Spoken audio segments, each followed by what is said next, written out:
Harut व Marut कौन थे, बाबुल का कुआं कहाँ है और हारूत व मारूत का जादू किस तरह का था। ये वो पुरअसरार सवालात हैं जिनके जवाब तो बहुत हैं और लिखने वालों ने भी बहुत कुछ लिखा है, लेकिन उन किस्से कहानियों में हकीकत को तलाश करना गहरे समुंदर से मोतियां निकालने के बराबर है। हारूत व मारूत के मुतालिक बुनियादी तौर पर दो तरह की रवायतें मिलती हैं, एक वो जो कुरान व हदीस और ताबईन के अक़वाल में मौजूद है और दूसरी वो जो तौरेत व इंजील और इसराइली रिवायतों में आती है, जबकि उन इसराइली रिवायतों को बेशतर उलमा और मुवर्रिखीन ने तायीद की है। इस वीडियो में हम उन दोनों तरह की रिवायतों और वाक़यात को मुकम्मल पेश करेंगे। रिवायतों के मुताबिक हज़रत इदरीस अलैहिस्सलाम के ज़माने में एक मरतबा आसमान और ज़मीन के दरमियान से पर्दों को हटा दिया गया तो फरिश्तों ने ज़मीन में आबाद इंसानों को देखकर ताज्जुब किया और बोले, या रब्बुल आलमीन, हम तो गुनाह के करीब भी नहीं जाते, जबकि ये बनी आदम गुनाहों में इतने मुब्तला हैं। अगर हम उनकी जगह होते तो कभी तेरी नाफरमानी ना करते। अल्लाह ने इरशाद फरमाया, इंसानों को गुस्सा और शहवत दी गई है, अगर ये चीज़ें तुम्हें दी जाए तो तुम भी इसी तरह गुनाह में मुलव्वस हो जाओगे। लेकिन फरिश्तों ने कहा, हम ऐसा हरगिज़ न करेंगे। लिहाजा अल्लाह के हुक्म से फरिश्तों ने अपनी जमात में से दो बेहतरीन और इताअत गुजार फरिश्तों को चुन लिया, जिनका नाम हारूत और मारूत था। अल्लाह ने उन दो फरिश्तों में इंसानी फितरत और शहवत डालकर दुनिया में भेजा। वो शहर बाबुल में दो खूबसूरत इंसान बनकर आए और काजी के काम पर मुकर्रर हो गए, जहाँ वो लोगों के दरमियान फैसले किया करते थे। एक दिन उनके पास एक औरत अपना मुकदमा लेकर आई और कहा कि उसका शौहर उसे बहुत परेशान करता है। हारूत व मारूत ने जब उस औरत को देखा तो वो उसकी खूबसूरती और हुस्न से मरऊब हो गए और उस पर आशिक हो गए। उन्होंने उस औरत से जिना की ख्वाहिश की तो औरत ने उनसे कहा, तुम्हारी ये ख्वाहिश मैं तभी पूरी करूंगी जब तुम बुत की पूजा करो, शराब पियो या मेरे खाविंद को कत्ल कर दो।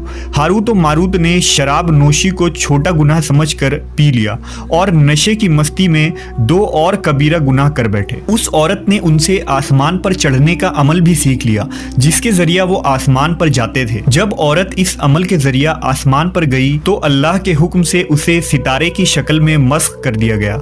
चूंकि उस औरत का नाम ज़ोहरा था, इसलिए वो सैयारा ज़ोहरा कहलाया, जिसे आज वीनस कहते हैं।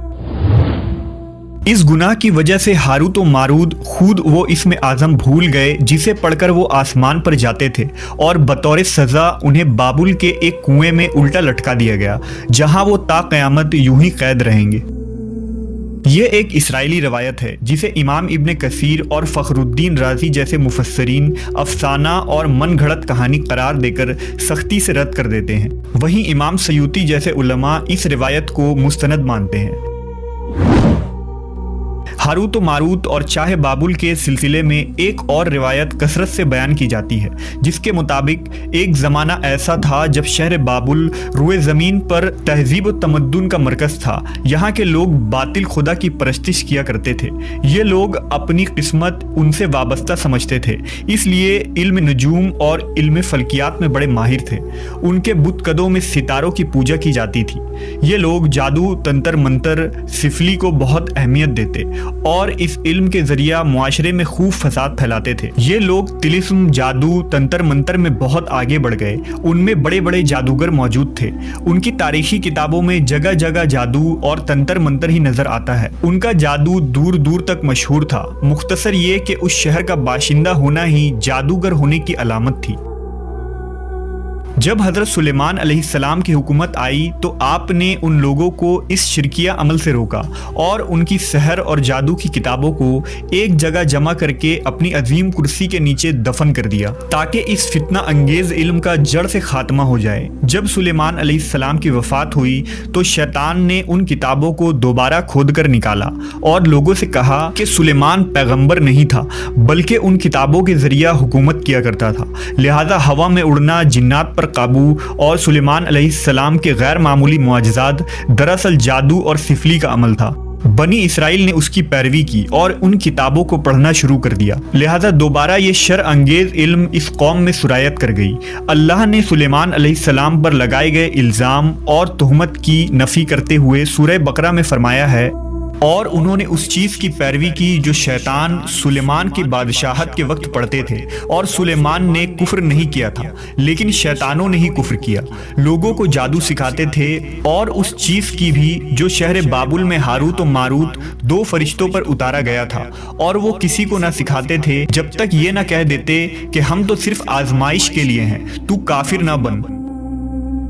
لہذا جب یہ سحر کا علم بابل میں عام ہو گیا اور لوگوں کی تکلیف اور پریشانی کا باعث بن گیا، تو اللہ نے دو فرشتوں کو انسانی صورت میں مامور کیا کہ وہ جادو کے عوامل اور اسے باطل کرنے کا طریقہ لوگوں کو سکھائیں تاکہ وہ جادوگروں کے فساد اور شر سے محفوظ رہ سکے۔ لیکن یہ تعلیمات غلط مقصد کے لیے بھی استعمال ہو سکتی تھی، حالانکہ وہ فرشتے لوگوں کو تنبیہ کرتے تھے اور ان کے لیے صراحتاً کہتے تھے کہ یہ تمہارے لیے ایک طرح کی آزمائش ہے، لیکن پھر بھی وہ لوگ ایسے کاموں میں پڑ گئے جو انسانوں کے لیے ضرر اور نقصان کا باعث تھا۔